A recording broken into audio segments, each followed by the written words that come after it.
Dr. Ronald Stevens, Assistant Professor of Anthropology and Geography and African American and African Studies at the University of Nebraska-Lincoln. I'm here today on September the 6th, 2002, interviewing the last of 3 Tuskegee Airmen in Nebraska. We're here in Omaha at the television station with Lieutenant Colonel Harrison Harry Tull.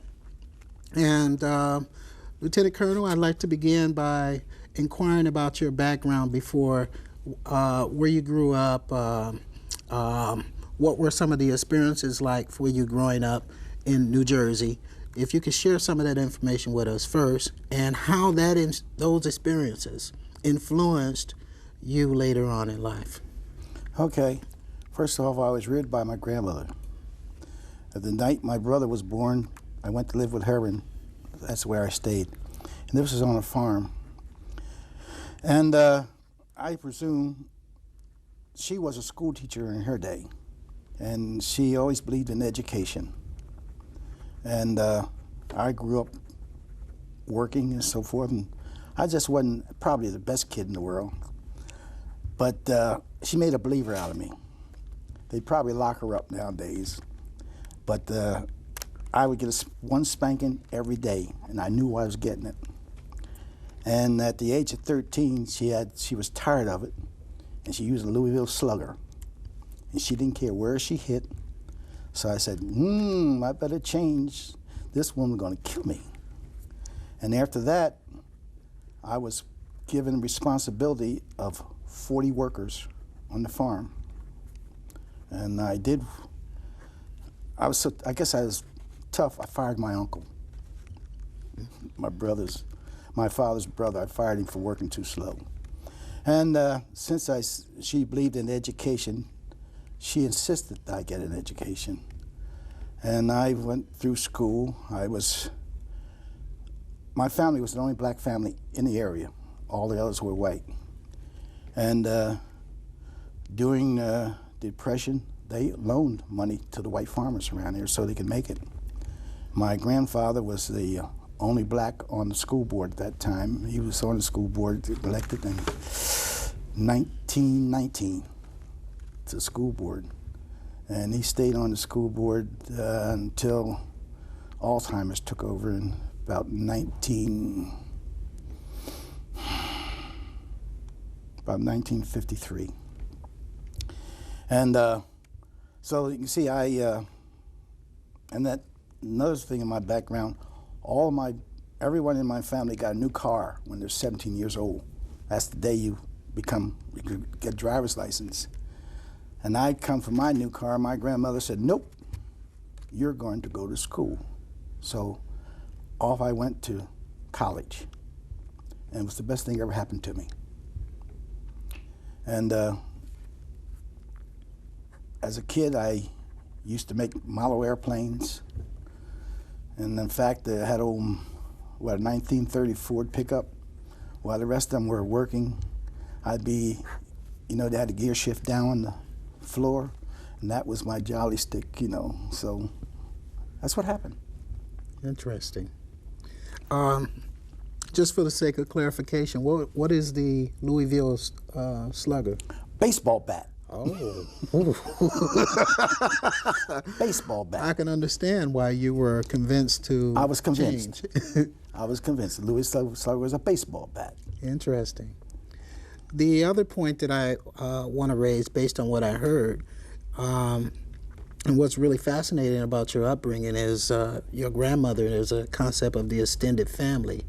And so this was something that was practiced very early in the 20th century. Well, you see, my mother taught school, so she was never home. My father worked on the railroad. He was never home. And I had a brother, and younger than I. And he lived with my father's mother. I lived with my mother's mother. And every Sunday, they would come to our house and eat. But I saw them every Sunday. Right. And I had a collie dog that protected me from everyone. You couldn't have put your hands on me. My brother couldn't put his hands on me. And one day, my mother decided she wanted to straighten me out, and the dog got her. While she's fighting the dog off, I took off. But my dog would bite anyone except my grandmother. She could whip the daylights out of me and sit there and look at her and never move. And of course, he'd been dead. Another question is, you mentioned you attended college. Could you tell us the name of the college? And I went to Wilberforce University in Wilberforce, Ohio. I went there when I was in 1937. I graduated from high school in 1937 and went to college in 1937. My grandmother insisted. She sent me there. I didn't want to go there. I wanted to go to Ohio State. But she insisted that I go to this school, and I did. Interesting. Because whatever she said was law. And that's one of the historically black colleges. Right. Right, one of the first black. Right. Dr. W.E.B. Du Bois taught there. Yes, he did. Right. Yes, he did. He went from there, I think, to Atlanta. Okay. So would you say that your some of the factors in your childhood that influenced you later in life were your early training with your grandmother and her insistence on you receiving an education and you actually getting the education at Wilberforce College? Were there other factors? University. University, right. Oh, yes. You know, that was a factor, you know, because to this day, I tell people without an education, you don't have nothing. My grandmother had a saying that they can take money away from you, you can take everything away, but once you get an education, they can never take it away from you. Right. That's very profound. And you need an education to get along. You know, people go to college to get this degree, that degree. It really doesn't mean that that's what you're going to be. It means that you're capable of learning. You're becoming functional. That's right. Right. Very good. In what year was it that you enlisted, and what were the where was the first where were you first stationed? You used the word enlist. I did not enlist. Draft? I was drugged. Now, in I got to think now, way back, 1942, I volunteered for the Army Air Corps as a cadet. I took my academic tests in Philadelphia, passed it, and I was told to go back, and I went back next day for my physical. When I went to take the physical, oh gee, I just missed his name. But anyway, this doctor flunked me, said I had a bad heart. I'm still living with the same bad heart. I'm only 82. I'm still living with the same bad heart. And I went to my own family doctor, and he says, right straight from him, and the family doctor, Dr. McGuire, said, oh, you got a little heart murmur, there's nothing wrong with that. So I said, okay, hey, I don't have to go to service, because they were shooting at people. And lo and behold, I was accepted at Howard Medical School, Harvard University Medical School. Mm-hmm. I needed $50 as down payment. And my mother wouldn't give it to me, my uncles wouldn't give it to me, and the principal of my high school was head of the draft board. And he found out that I didn't go to medical school. He said, well, you didn't go to medical school, you will go to the service. And that's where I went. But they had heel marks all the way. And I said, you can't do this to me, but they did.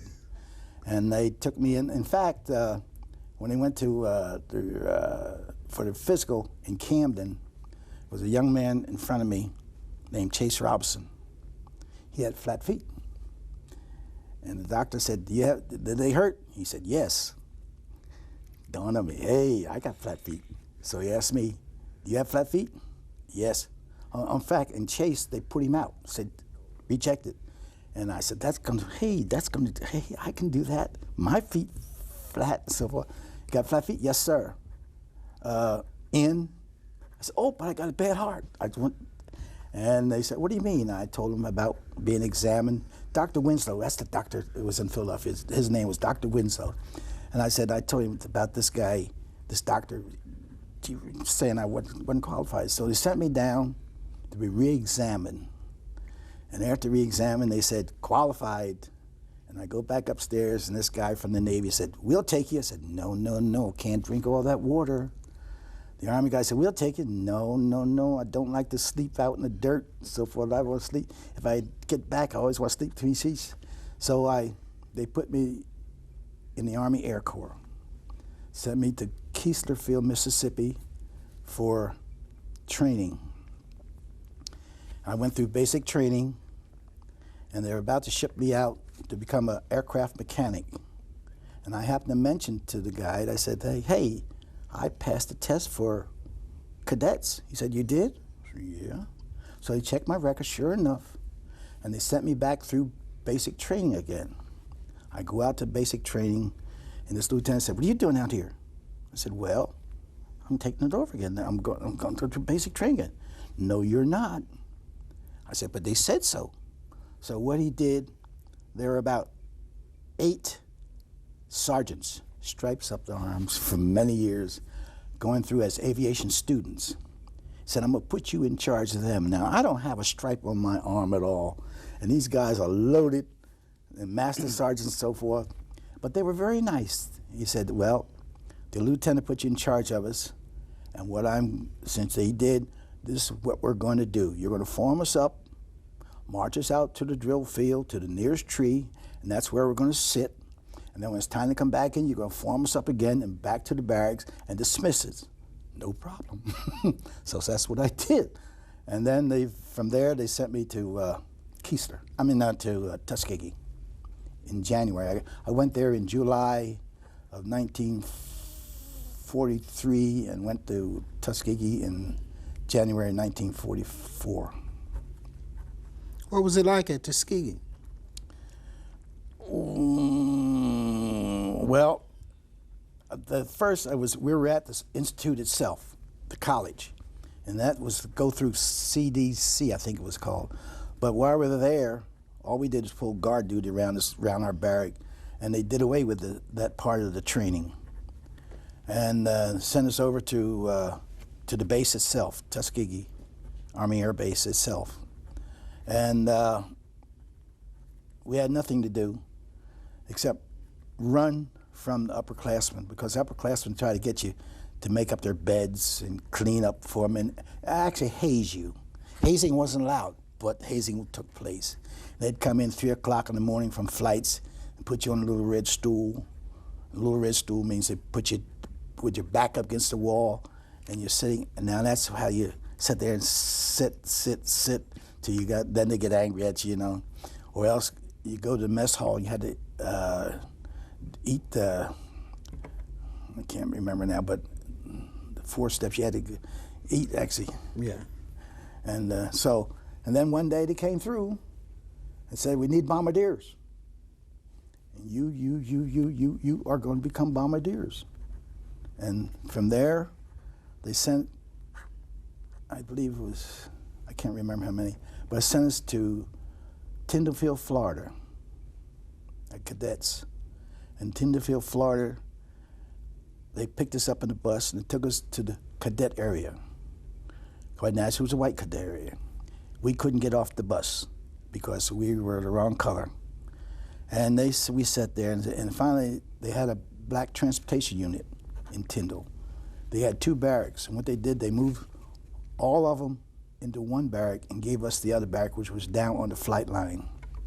And that's the way we trained. We flew. There we learned gunnery and learned to use the 50 caliber machine gun, take it apart, blindfold it, find broken parts, and so forth like that. And from there, we went to Midland, Texas. Now this is where the Bombardier School was. There, at least, we were across the field from the white cadets, but we had our own barrack, our own little club and so forth, just across the parade ground from the white cadets. And we went through that, and once we graduated, We graduated November the 4th, 1944. Yeah. And they had nowhere to send us. All the white cadets, they were second lieutenants or flight officers at that time, and they sent them off to various schools. And about 3 days later, we got orders to send us to Godman Field, Kentucky. And that's where the 477 bombardment group was. They had B-25s. It's just across the Chesapeake and Ohio railroad track from Fort Knox. And we had a good time there. You know, we did what we're supposed to do. We lived in, they had no barracks for us, so most of us lived in Louisville. And then, of course, Lena Horne showed up there and so forth like that, and, you know, so they had that. And because we were envied of the white officers across it, because we were in our pink and greens and so forth, and you could cut your finger on the crease in our trousers, where they were Army, you know, they had mud all over their face and so forth, and these are probably something that are generals, colonels, so on, and we're just pure second lieutenants looking sharp, so it didn't go so well. And while there, the movie we had to go to was in Fort Knox, and they had German prisoners there. German prisoners working around our aircraft. And we went to the movies one night, and they had a place for us down on the left-hand corner, down near the screen. And the German prisoners could sit in the middle. Well, so one night we decided we weren't going to go down there. They didn't have no movies that night. And then later on, orders came, because they had too many bombardiers for the number of airplanes they had, number of crews. So I got orders to go to Tuskegee, become a pilot. And I went through primary, washed out in basic. And then sent us to Monroe, Louisiana, Selman Army Air Base. And there, things happened again. And they had us off in tar paper shacks, and the barracks were tar paper, the club was tar paper, and there's a nice, beautiful white club, beautiful paint, right? Now, we had been told not to go there, but this night we decided to dress up and go over. And we told them when we went, we're not going to have no problem, we're just going to go over and see what it's like. We got over there, we found out that we couldn't spend money. You had to have chits. You can't get chits unless you're a club member. So the officers gave us chits, and we had a good time. And we went back to the club and said, hey, we're not going back over there anymore, forget it. Next morning, we're called in by the colonel, base commander, and he said, I told you boys not to go to that club. And he reamed us out. And this is where Coleman Young, former mayor of Detroit, became mayor of Detroit, said, Colonel, may I make a statement? And the colonel said, yes. And Coleman went up one side of him and down the other, and all the colonel did was wipe perspiration over his face. 10 days later, we're all out of service. At that time, I think you need 130-some points to get out. The lowest man had 11, so it was reduced to 11 to make sure that everyone got out. And as soon as we left, I understand it went back up. I want to go back for a minute and talk about the how you could cut your finger on the creases of your pants.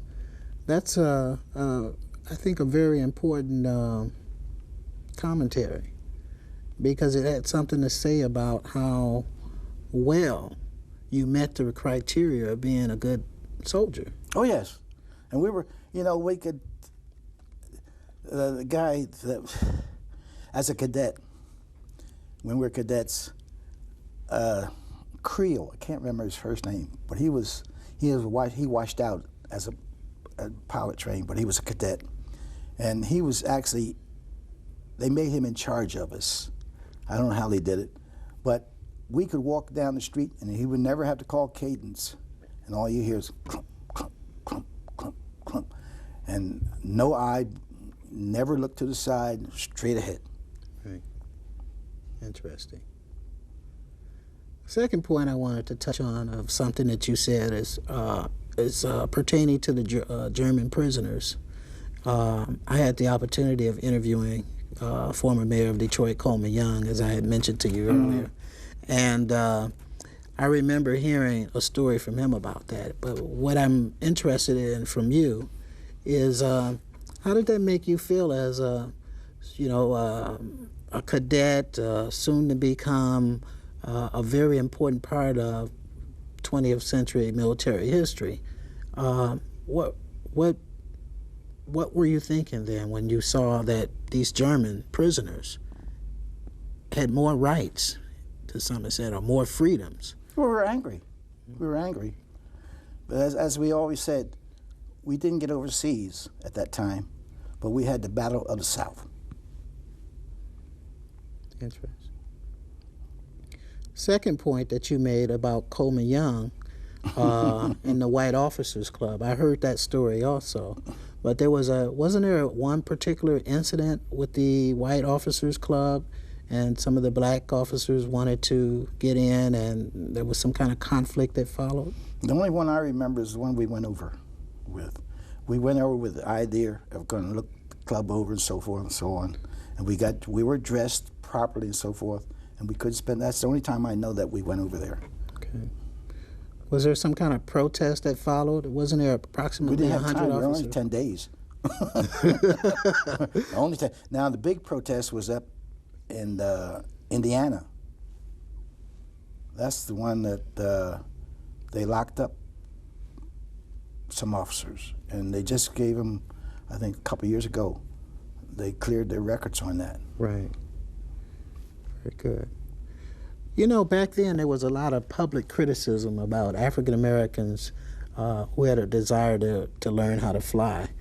And as you reflect back, what are or were some of your thoughts about Eleanor Roosevelt's insistence that African American pilots were as good as any others and should deserve to be trained? Well, the big conflict was because the senior officers, the commanders, the colonels, I'll say the generals, didn't want the black, because they said the black was a coward. He didn't want to learn and so forth. And Eleanor and Mrs. Bethune, I think it's Bethune. Mm-hmm. Mary Bethune. Right. Yeah. I credit them with being the people that really caused Franklin Roosevelt to do what he did. Because, well, I can't say everything. Yes, you can. No, I won't. No, I won't. Okay. No, I won't. But they spearheaded it. Miss Bethune and Eleanor, really. If they hadn't done it, I don't know what would have happened, but they insisted. Okay. Also, the last point about something that you said, I'd like to go back and make sure that I get all the details. You mentioned something about when the black cadets were finished with their training and the white cadets were finished, but the black cadets had no assignments. And I was wondering, as you reflect back on this, was this a good thing for you and other Tuskegee Airmen? Well, we knew we weren't going to the white outfits. We just didn't know where we were going, but we didn't know where because I at that time, I did not know that they had a bomber unit at Godman. So I didn't know what they were going to do with us, really. Okay. Interesting. At least some of the records show that at least 66 Tuskegee Airmen were killed in action, and an additional 32 of them were captured and became prisoners of war. However, and of course they achieved many missions. But after Germany surrendered on May 8th, 1945, and Japan surrendered on August 14th of the same year, and the war ended, Many of you were considered heroes, and you returned home to a country that was still intent, in a way, on keeping you and your people segregated. And I was wondering, how do you feel, or how did you feel then, knowing this, and how do you feel about it now as you reflect back on it?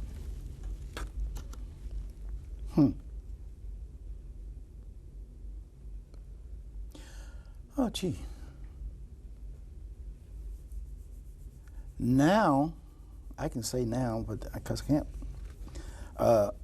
I see many things that's happened.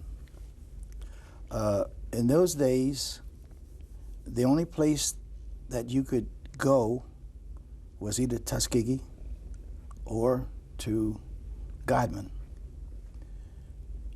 And in Tuskegee, actually, a lot of the pilots were washed out because they didn't have no place to put them.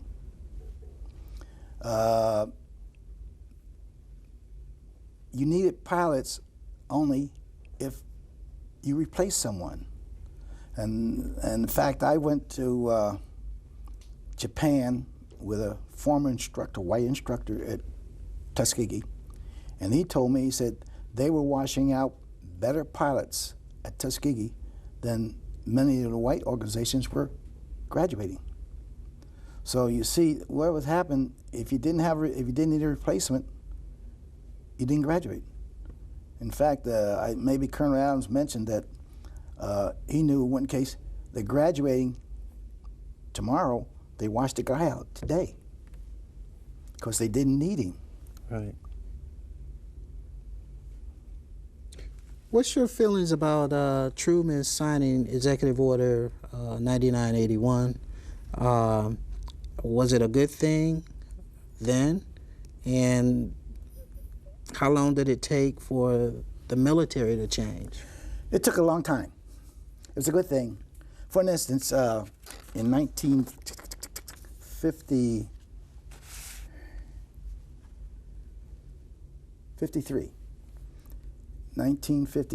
I was put on a B-29 crew in Randolph, which is outside San Antonio, Texas. And what happened was, this commander said, no way are you going to put him on my crew. And they took me off. And I've always laughed because the guy he replaced me with got kicked out of service. And they put me on another crew, Petyo, and they voted on me whether I could be on the crew or not. Now, it was only one person from the South, he was Kentucky, Eugene Cecil. And he said, do he put his pants on like I do? Yep, nothing, let's put him on. So I got on that crew, just like that. But they did vote. Interesting. When did you officially retire from the military? April 1st, 1970. Which makes you, you served for what, approximately? 26 and a half years. 26 and a half years. You've seen a lot, haven't you? Oh yes, oh yes, oh yes. Oh yes, see, because right now, when I came back in, they put me B-29s, went to Korea, and then I went to navigation school. And you know, the funny part about it, in 1952, they had so many bombardiers at Randolph, they didn't know what to do with them, so the base commander, General Davies, wanted a football team. And they had a football team because no one else on the base wanted. He went to he went to Plattsburgh, and he went down to San Antonio, the reception centers. And as they come in, he said, "You play football?" Yes. San Antonio, Randolph. And we had a football team. And then we had so many bombardiers sitting around because I was playing water polo and so forth like that. And they said, "You want to play football?" "Yeah, I play football." So I played football. And we went out to San Diego Naval Training Center. And when I got back, I had orders sending me to Ellington to become a navigation instructor. I'm going to use that word, navigation instructor. And I get there, and I become a navigation instructor. I've never been to navigation school yet. At that time, had never been to navigation, but I was instructing people to become navigators. And they found out later on that he hasn't been overseas, I'm saying about 3 months, he hadn't been overseas. So they sent me back to Bombardier Refresher. I get there and the guy said, "What are you doing here?" I'm going through Refresher. "No, you're not," because I just finished it about 3 months before.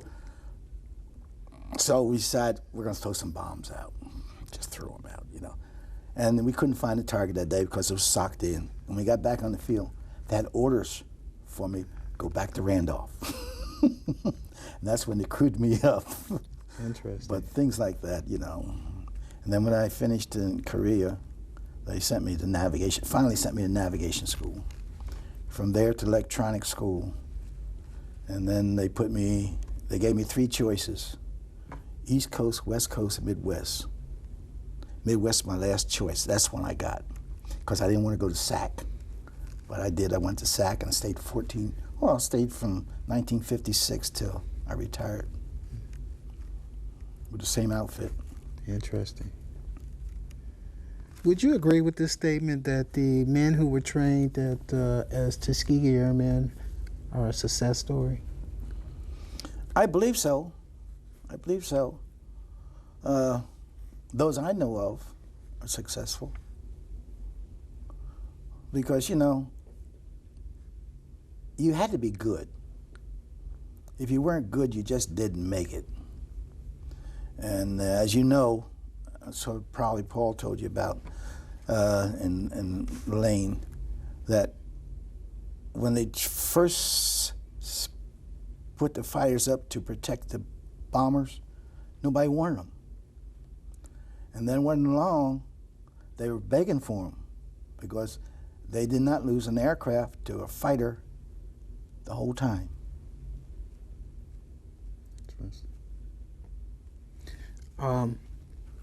And what about the attention given to the Tuskegee Airmen since? Have y'all been recognized enough?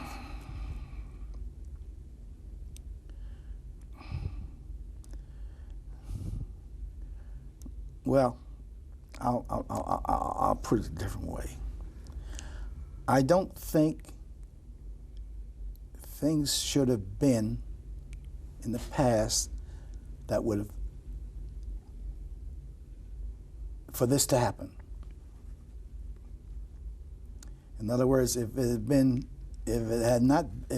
been no segregation, this would never have had to happen, because they wouldn't have had known about a black outfit, because it would have been indicated, you know, fact.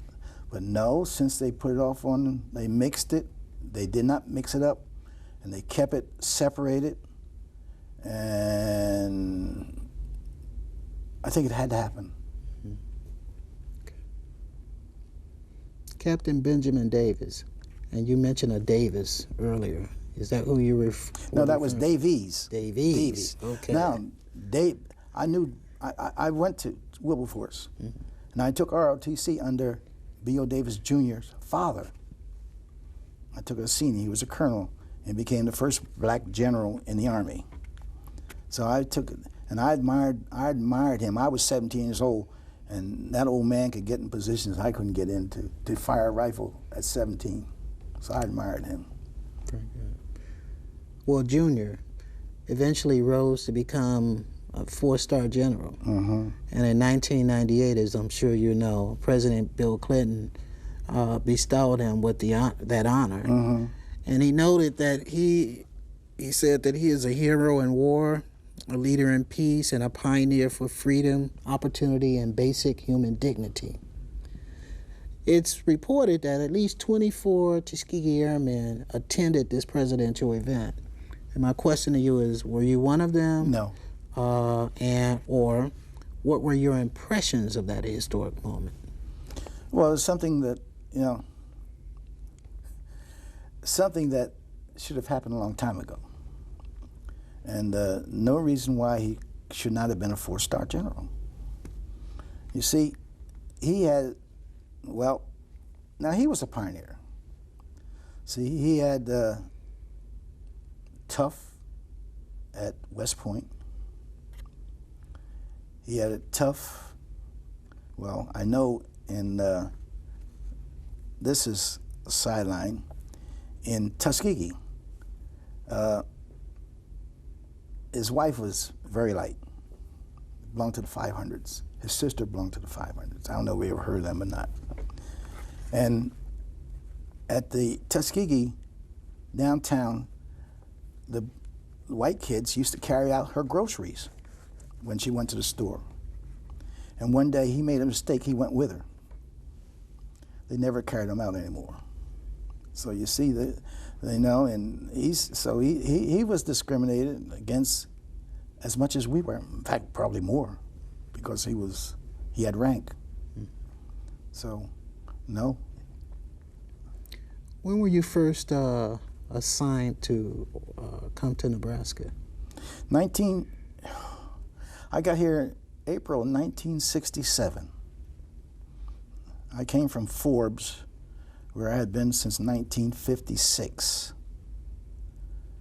And we flew reconnaissance missions. And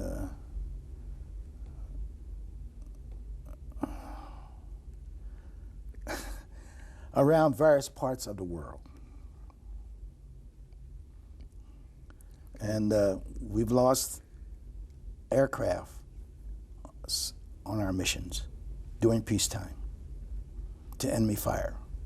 So I don't know where we went. Okay. I understand. What was it like when you came here? And when I say that, I mean, what was your experience like on the military base, and what was your experience like in the residential area where you lived? Well, I lived on the base. Okay. I lived in Cape Heart. Okay. What were your experiences outside of the base, off the base? I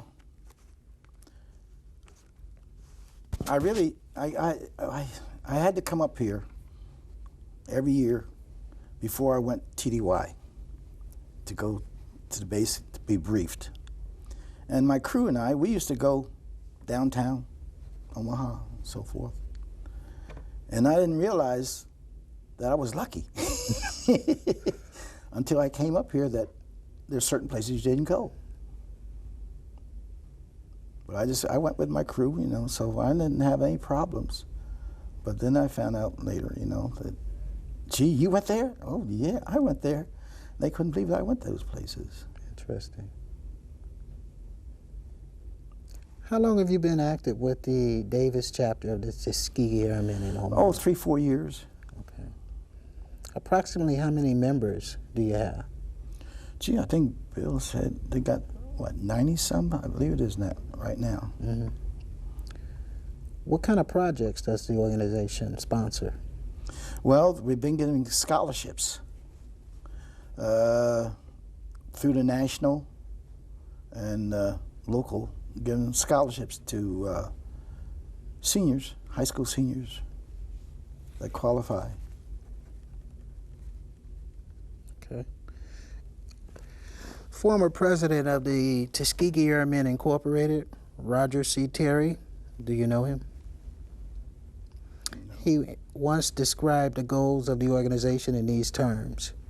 He said, to let our children and our children's children know that we did conquer the art of flying, and that we were able to do things that the leaders of the U.S. Armed Forces said we couldn't do. They said at the beginning of the Second World War that African Americans couldn't fly.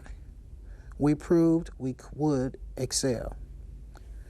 We overcome the odds, and we want to tell our youngsters to prepare themselves and to use their God-given talents, not only to fly airplanes, but also to become doctors, lawyers, or rock stars if they want to.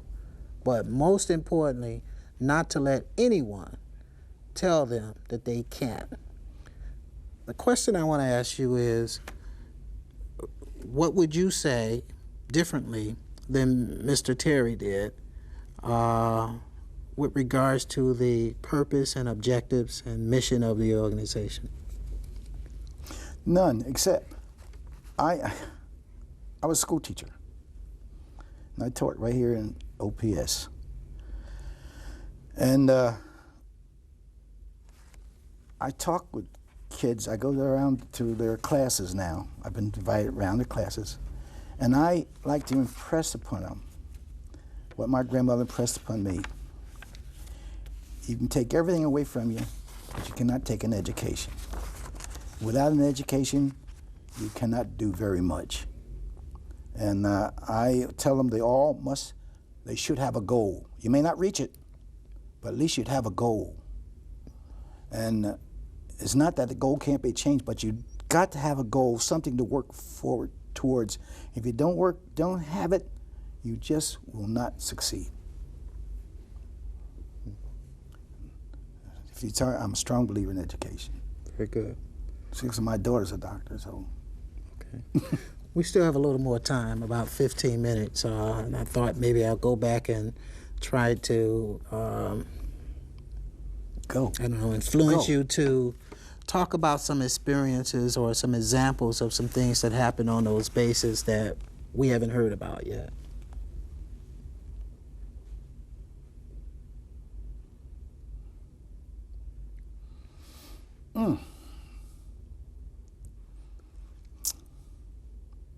Let's see. Colony Air Force Base.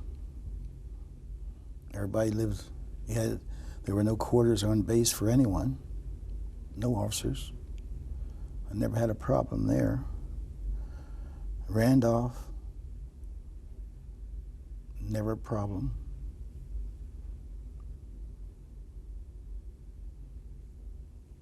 Ellington. I had never had a problem.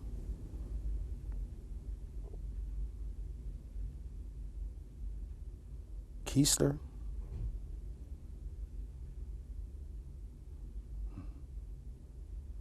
No problem.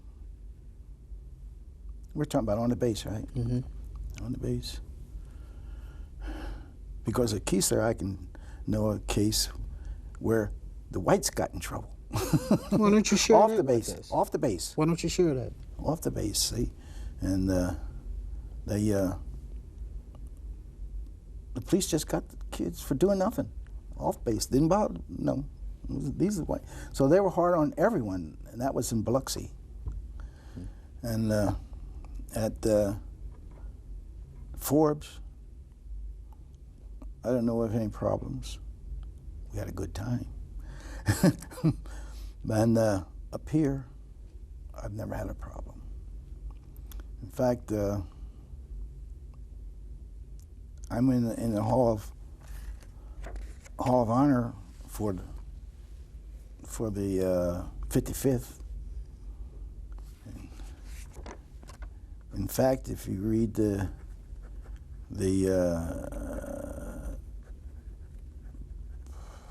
Air Pulse today, that's a base paper. 3 of us are in that today about a bell that my crew bought when we were in I can't remember, Rise North or Upper Hayford, but we had a bell. You ring, you know, I'm not gonna say what it's for, but you ring, well, if you didn't come in properly, you rang the bell and you had to buy the bar. And it's been missing since about 1962. And we just found it. And it was presented to us the other night at the club. My crew bought it, and it's in the Air Pulse today. What kind of memories does that bell conjure up?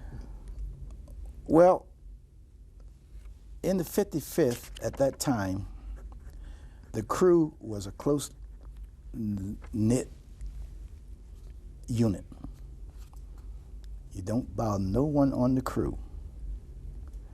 You might bother someone else, but don't bother nobody on the crew. And it was a close-knit, and we looked out for each other. Keep them out. It's the same thing I used to tell people that you say, well, he's my friend. I say, what is a friend? They say, well, we socialize together and so forth. And I would say, I'm going to give you a definition of a friend. A friend is one that will do anything in the world to keep you out of trouble. Those others are acquaintances. And I've had a young lady tell me that about 2 years ago. She said, I didn't believe you at the time, but I believe you now. So, you know, we had, of course, there's a young lady over there, and I'm going to say it. Young ladies are the hardest people in the world to get along with. They will fight and so forth over something that happened 3 years ago, whereas men, it's over with. They get up, but not young ladies. And they say, she's my friend. What's wrong? She called Josephine last night, but didn't call me. Oh, silly stuff, you know. So that's all I can tell you about. Well, I'm sure there's some story, some special story about that bell.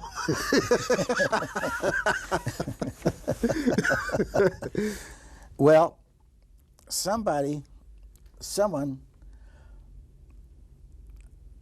the bell moved from one base to another base.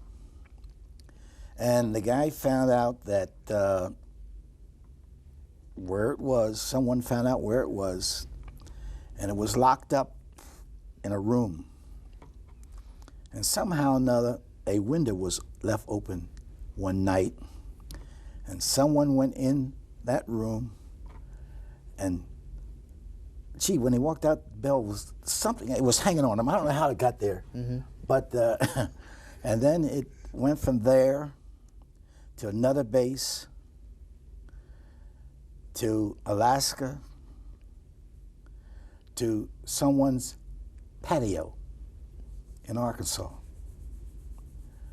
And one day, a young man, well, he's not young anymore, saw the bell and asked him where he got it from, and the guy told him where it's from. And he told someone else about it, and this someone else about it got in contact with that person that had it, and the wife didn't want to give it up, but he offered him a trip and so forth, and they brought the bell to us and presented it back to us on the base. It's now on display in But that bell carries a very special meaning. For all these years, it was missing, and how you got it back, and how because we paid for it. Only that you paid for it. We paid for it.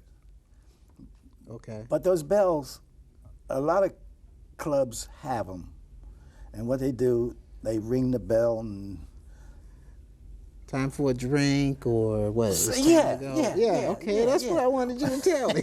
How you say it? Okay, well, I want to spend... In those days, we used to drink. Nowadays, they don't drink no more. They don't drink no more. They don't even know what's going on. Okay. Okay. We got about 6 minutes. And I wanted to spend those 6 minutes on your role as a teacher and how your military training influenced that role. And what were some of your best teaching moments as a teacher? Oh, okay. Let's start out with Tech High. Tech High was about 95% black. And when I got, that was about in 71, I think, 71. And I was an instructor there. I taught biology. And evidently I must have been fairly good because they made me teacher of the year. I have a plaque, teacher of the year, my first year there. And that's the year, or the following year, that's when they had the strike and they tore up the school and so forth and so on like that. Then they moved me to Northwest, and I was still instructor over there.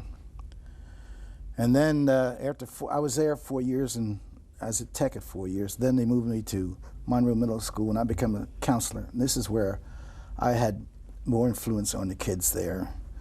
And we talked, and this is where I stressed education. I stressed education, and I stressed having goals and so forth like that. And really, I had kids that in fact, I used to,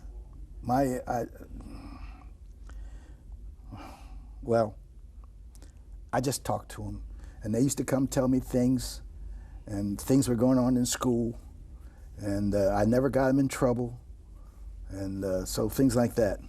And on the teaching, I had to bring this up. If you got an A in my class, I took you to dinner anywhere you wanted to go. And I took them, there used to be a restaurant at 90th and Arbor. I took them there, and when they found out what I was doing, they gave me all the desserts free. Excuse me. Then at Northwest, we went to, what's the one up on 30th Street, right across from the,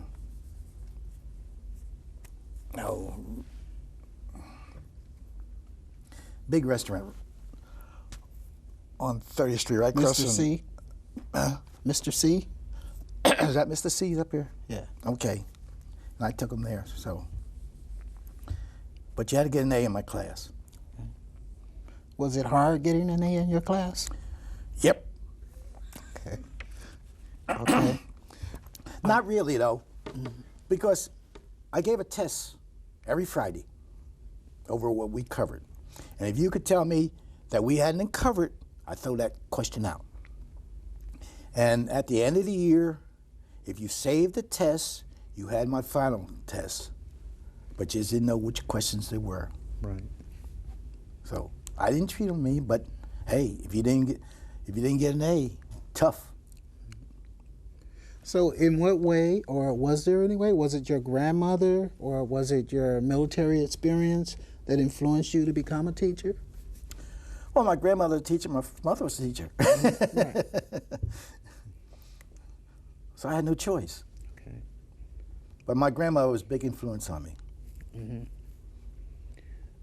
Was there any of your experiences as a Tuskegee Airman that played a role? Well, I was an evaluator, a standboard evaluator in the 55th, and you got to do right. If you don't do right, I don't care who you are. And I used to tell them, I don't care what color you are, be blue, black, I don't care. If you don't do right, I feel sorry for you, but I'm not going to help you. We got about a minute and a half, and I was wondering, I always like to end an interview with some summary, some statement from the interviewee. Anything that you want to say for future generations that'll see this? Probably, yes. You've got to believe in yourself. If you don't believe in yourself, you're lost. And just if someone tells you you can't do it, by God, show them that you can do it.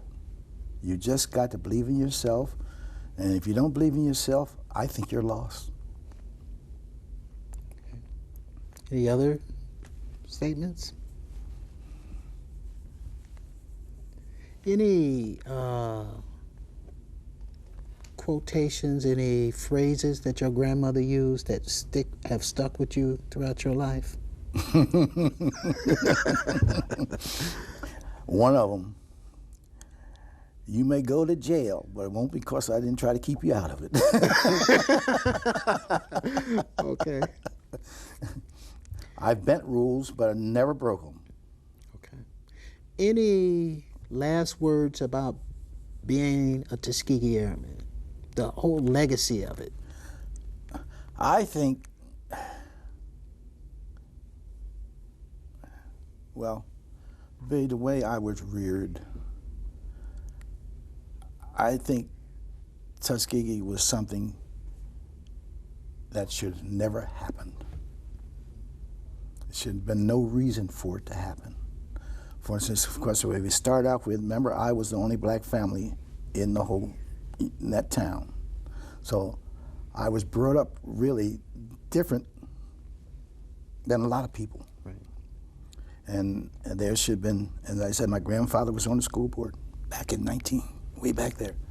So I just don't think there should have been any reason for the men at the top to ever think that we could not do it, because we all have intelligence and we can do things. Now, we all can't do the same thing, see, because we're not made the same, but we are able to do something that's progressive.